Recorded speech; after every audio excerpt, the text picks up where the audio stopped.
relay cable.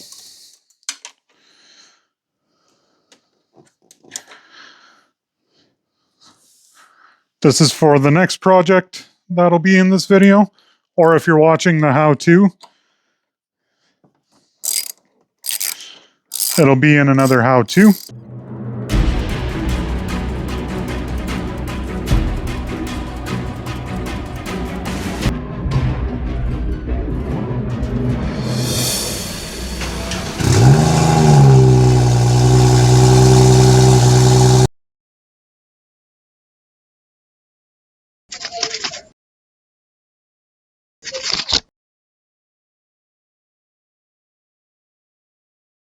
Silly me.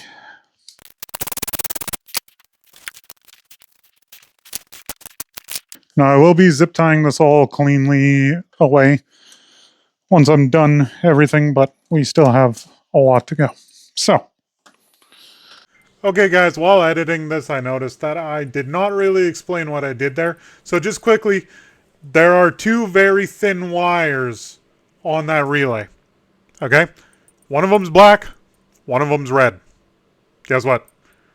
Red has to go to a power source, black has to go to a ground. That's it. In this video, I attached it to my ignition powered relay. If you're curious how to set one of those up, I did post a video on that. You'll just have to go back and look at that. Otherwise, just connect it to the positive terminal of your battery. Make sure you're not putting it past the fuse. It needs to go directly to the terminal. Next up, what did I put this wiring harness in for? Well, you see, 4 or 5 years ago, I bought a couple of sets of pod lights because this truck does not have fog lights and the backup lights in any vehicle suck. And I never installed them. So we're going to run the wire to the back and we're going to install them. Now I do have long tube headers on my truck. So I got to be careful where I run this wire because there is a lot of extra heat in here. Another thing I didn't show, if you just kind of slide that wire down that inner fender, keeping it on the outside of the frame rail, it'll drop right down where your mud flap would normally be. It's a great place to run it. You can secure it down there a little bit. Now something that you should always have laying around your garage is speaker wire, because it's annotated negative and positive. It's usually rated for pretty high wattage. So anytime that you need to run wire on a vehicle, this stuff is great. I am almost out though, because this will not be enough to... Yeah, this ain't going to be enough. Yeah, I found the second rail. However,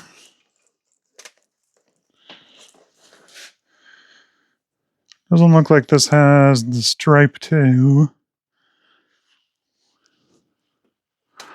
tell you what's positive and what's negative, but not a big deal. We can just test it with a multimeter. Oh, you know what? These split off of a single wire anyway. So we'll just use the one wire. This is thicker gauge than what they gave me.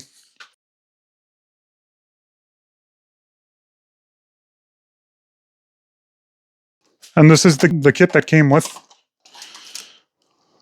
those pod lights. So, okay.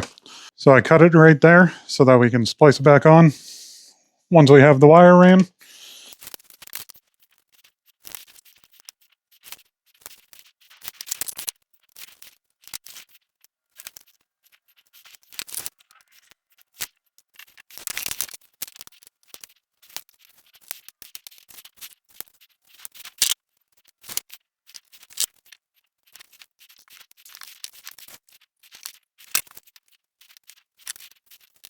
Now, because this is being run underneath the truck, these need to be heat shrinked. If you don't get heat shrinking crimps, buy heat shrink.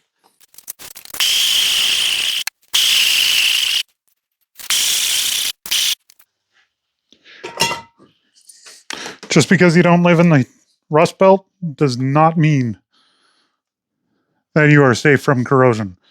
Always heat shrink your wires if they're going underneath your vehicle. Now we just need to find places to zip tie it up and run it to the back of the truck. There's always kind of these little side-by-side holes in your frame for I don't know what.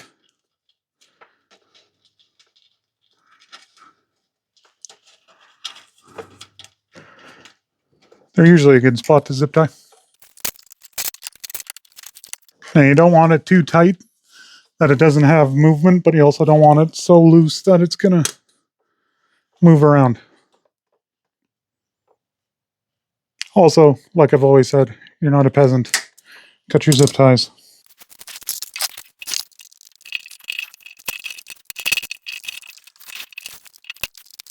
Man, my rockers are rusty.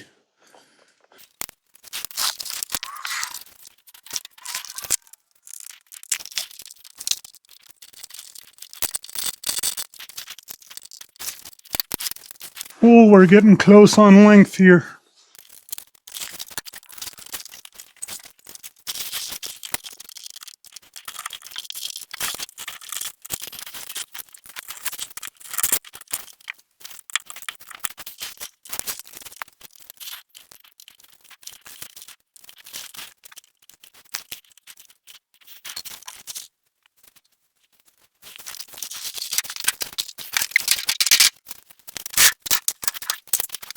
Okay, I'm going to front of my truck off, back the truck up, and spin it around because it is very sunny outside and we need to work on the back bumper now. And gingers and sunny don't mix very well. So yeah, I'll be back once it's spun around. So because of my topper on my truck, my garage door isn't really big enough for me to come in backwards because it puts the rear end at too much of an angle and blah, blah, blah. Anyway, we got it backed up to the door. At least I'm not in the sun. So I'm going to start on this side conveniently. This kit comes with templates. Now, I'm not much of a perfectionist, but I don't want it looking super stupid. So what we're going to do is measure off the lip of the back horn and kind of line it up with my tailgate. Probably around there. So I believe this is a sticker. Maybe it isn't a sticker. Feels like it's a sticker. Okay, well, I have to grab a Sharpie then. Couldn't find a Sharpie, but I have painter's tape.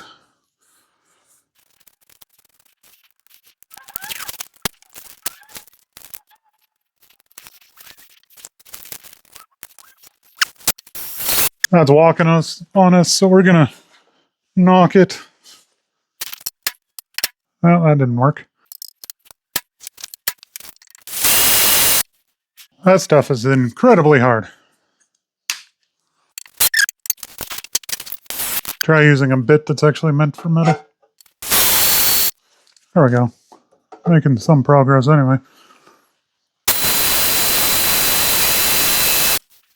Now that I have a good indent, I have this really crappy drill bit that I kind of screwed up the tip of, but it does a really good job of cutting through once you can make a little divot. Now let's make sure that the bolts fit through it. The heck kind of stupidity is this? So these pod lights,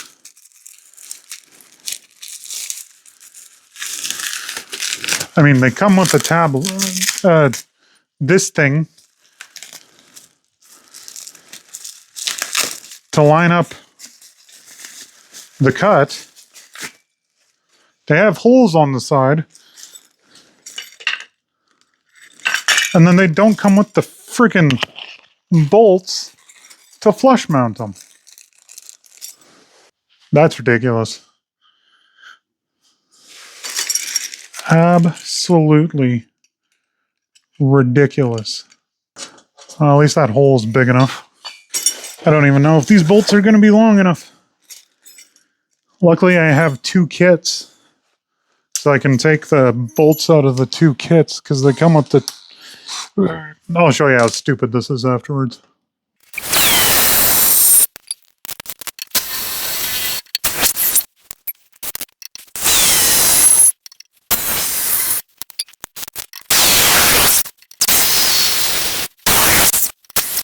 I don't know why this works so well, but like that drill bit just looks like crap, and it cuts through metal like nothing. Love it. So, next we're going to use an angle grinder. We're going to cut this out. Doesn't need to look that pretty because you have a big bezel around this, so it'll hide some imperfections. Helps if I plug that in.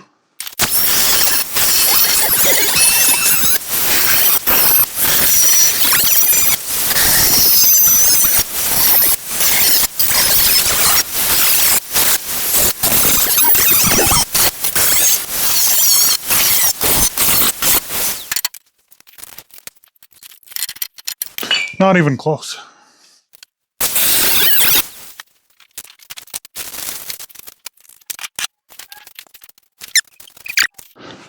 I got a little hot on my tattoo arm, so we're doing that.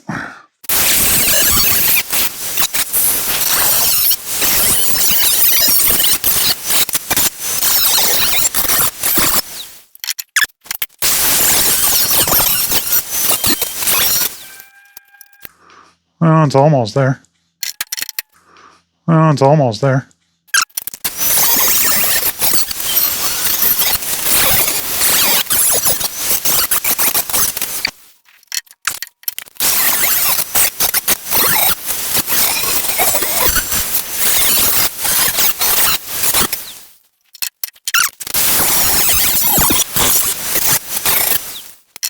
Okay, we need to come down a bit.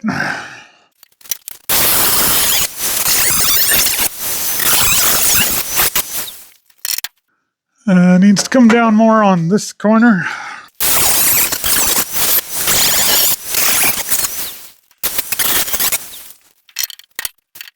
Well, she's wobbling a bit for some reason, but she fits now. So, I think that's just right here.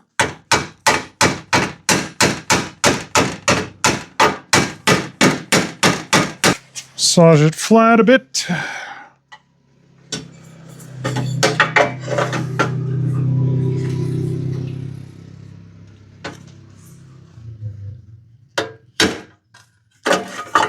No, we gotta cut a little bit more.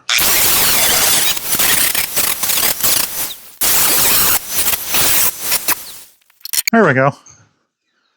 Now she sits nice and flush. Okay, here's the stupidity though. So this is the bag of stuff that comes with it. Comes with mounts to point them out.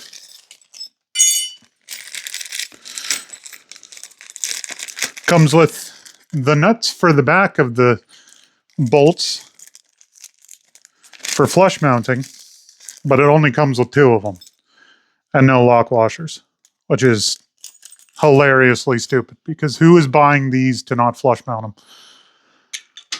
them? Like, just so stupid. Crap. And then I dropped the nut.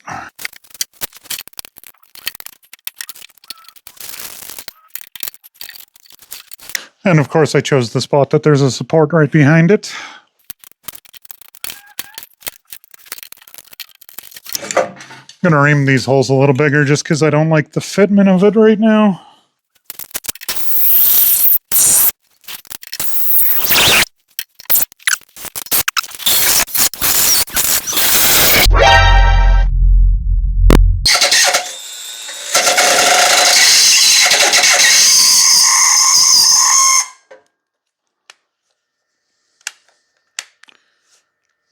Oh, that was my Dremel catching on fire.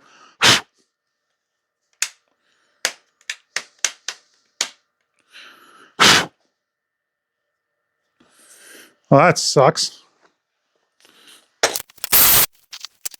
Hey, if your tool happens to set on fire, it's a good idea to turn it off. That's why I kept smoking. Anyway. And for anybody who's going to be like, well, that's why I use Milwaukee instead of DeWalt. That thing is like 20 years old. Probably not 20, but it's old. I had that back when I was an apprentice.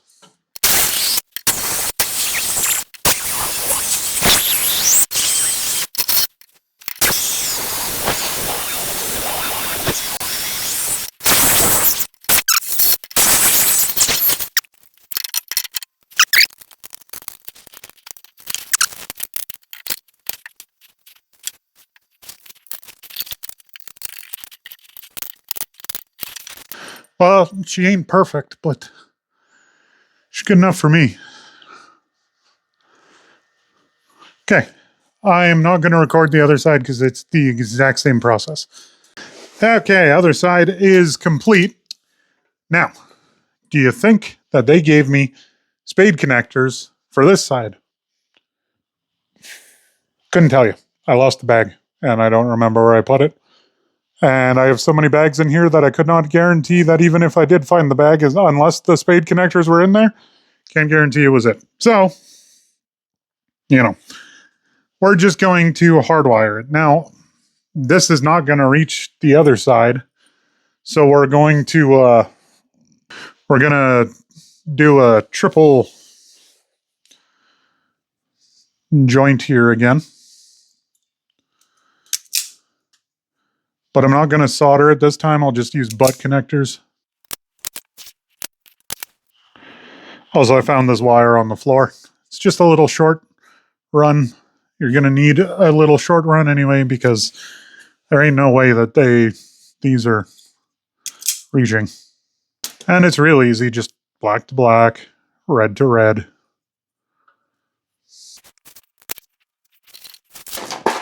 Now the wires on the pod lights themselves are pretty skinny.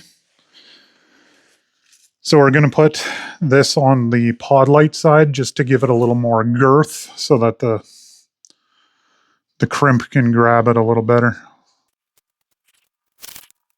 I think I mentioned that the last video I did this triple connection with a solder joint. The solder joint is technically better for a triple connection because you're going to end up with the little hole in that center that allows moisture and everything to get in. Whereas you can kind of fill it with an extra piece of heat shrink if you're doing the solder, but these work too.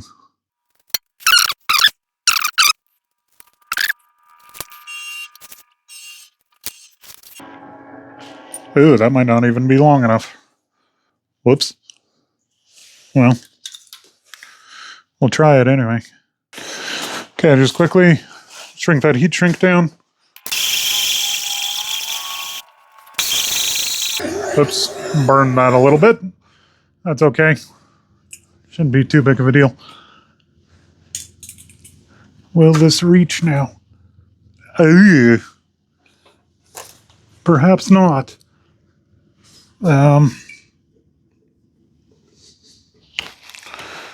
I don't like doing this, but we're going to have to throw an extra crimp in here.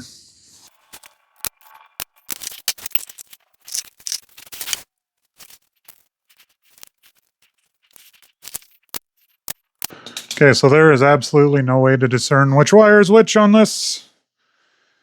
So I'm going to separate them. Just makes it easier to trace back which wire is which. Don't buy speaker wire that isn't marked somehow.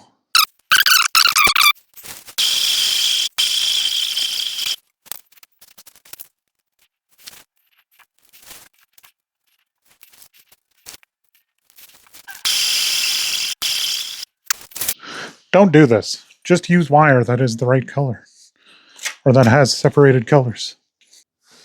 Okay, I'm going to find a place to run this under, and I'm going to zip tie it up.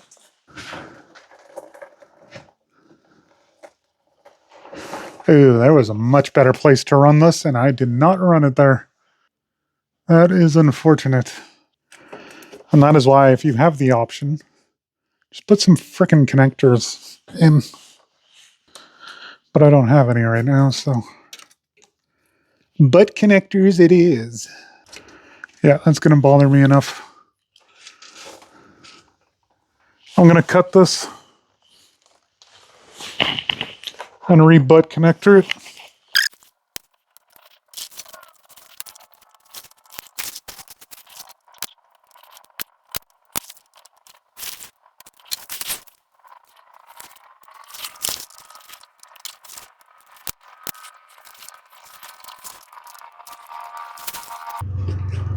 Oh, this is not a nice place to crimp.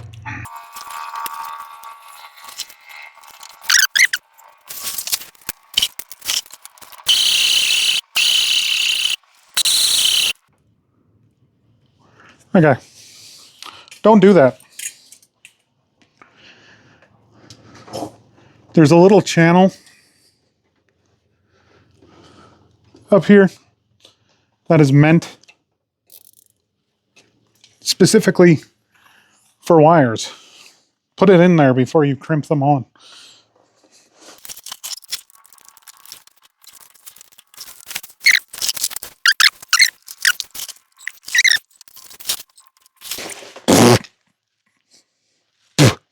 Keep your mouth closed when working underneath a vehicle.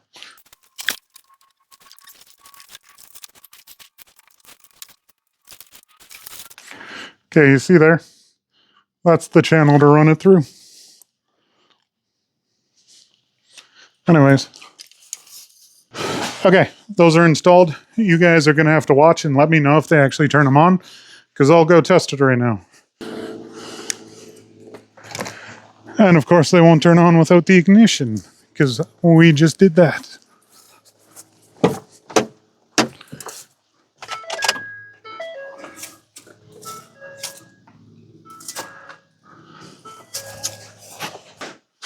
Oh yeah, those are not overly bright. Okay, but they work. Okay, gonna clean up my work area. Drink that Coke Zero. That was not product placement. I just don't drink full sugar sodas, and I like Coke more than Pepsi. And then I'm gonna spin the truck around, bring it back in, and we'll keep working on stuff. Well, we need to get these wires inside of the truck. Now, for those of you, aluminum hood. For those of you who know Fords well, there's a grommet in the firewall right in this corner here. There's another one on the other side, which is the one I always use, and I don't know why I always use that one. So we're going to run these new wires through this grommet. So we need to poke a hole, and we need to get a fishing rod through. Now you do have to be careful with this, because this is the main wiring harness, so you don't want to break a wire by doing this.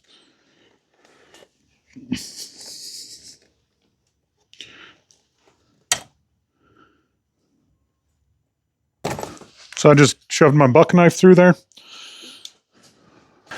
And if you don't have a set of fiberglass fishing rods, which doesn't literally mean, catching fish fishing rods, it is an actual tool. Oh, mine's got a chip in it.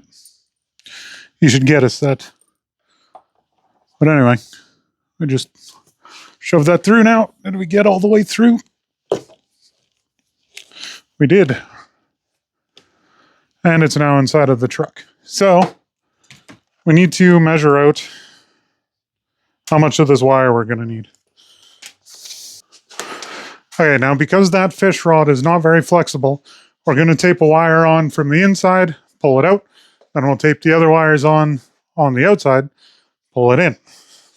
Of course, that means I need to find some kind of tape that is not painter's tape, because painter's tape will not hold well enough. You will lose your wire.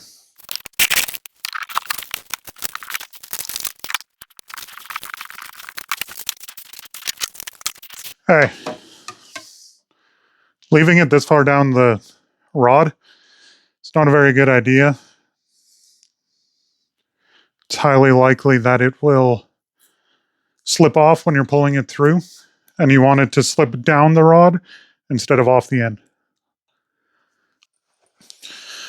So again, tape it kind of higher up so that if it does slip, it still has tons of wire to slip down onto. And we're going to tape the wire first.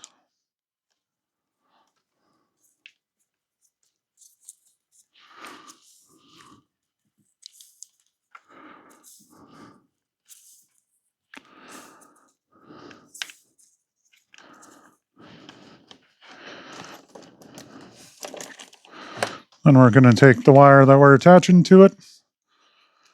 We're going to give it lots of length that we're taping onto, and we're just going to go back up.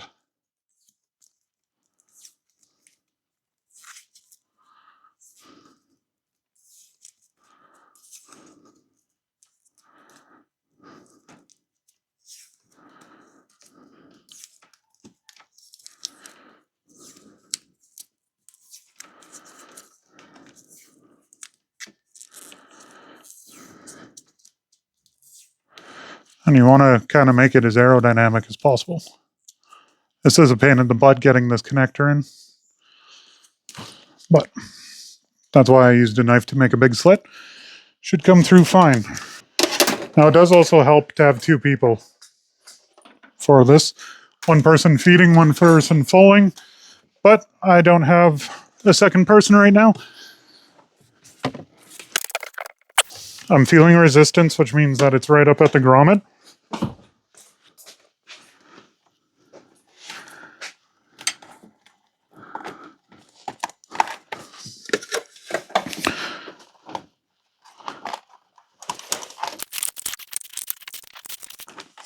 This is where that second person really helps.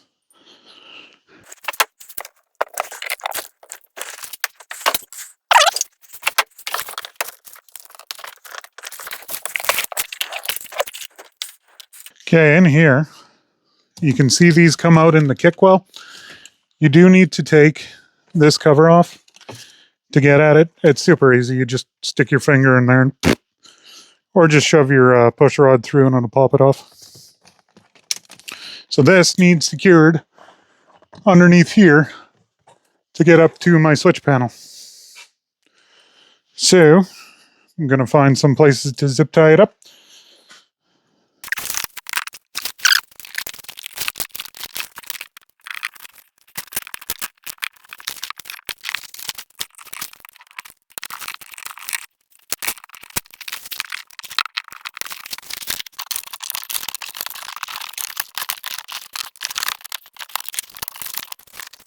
Okay, I don't know if my truck is missing a kick panel or something, but if you look under here,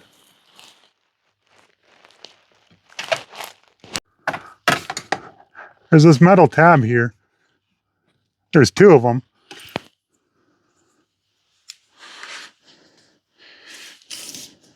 And they worked perfectly for zip tying it up. And then my truck did not originally come with a center console. I added one after the fact, so I just hopped it over here. But you could run it through this little gap here. Just pull this panel off, run it through that gap here. Pull this off. And then you can get it to your center console. Now I have my switch panel here. And as you can see, it's broken because my wife kind of put her knee through it.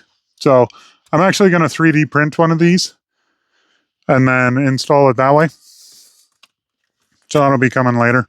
For the time being, the switch just pops up between my radio. Because I also hate these rocker style switches. I prefer toggle switches. They're just easier to hit. So next time I go to town, I'll pick one up. So unfortunately, I did run out of time to do that wiring issue. It's not a big deal. It's just I want to get it fixed eventually. I do have the rest of what I'm doing with that extra wire coming up, which that'll be soon. And then I have a couple other projects that I need to get done on this. So if you're enjoying the F-150 content, make sure to leave a comment, hit the like button, and subscribe to the channel. I am trying to grow the channel. I'd like to be able to monetize by the end of the year, so that would be 1,000 subscribers.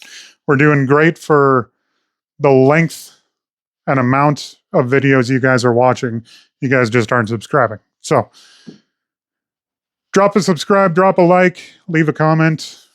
I appreciate everybody who commented on the last F-150 video. Some of you guys had questions. Some of you guys just said, hey, well done. And thank you. The stuff does take a little bit of work. And I mean, there's a cost involved with it. Plus, I have accumulated this knowledge of these trucks over, when did they come out? 2014, so the last 10, 11 years. No, sorry, these came out in 2011. I started working on them around 2013. So yeah, I mean, specifically on this generation, I have a lot of knowledge on them. The generation before as well, I had one of those. That was the one I had before this. And the 2016s, I actually have a pinned post on, what is it, OZ Tuning, on how to install a Boss 302 intake on a 2016 F-150. So go check OZ Tuning out too. Probably the best tune you can get for a 5-liter F-150. Anyways, guys, I love y'all. Y'all beautiful. I'll see you in the next one. Hope you had a great day. Okay, bye.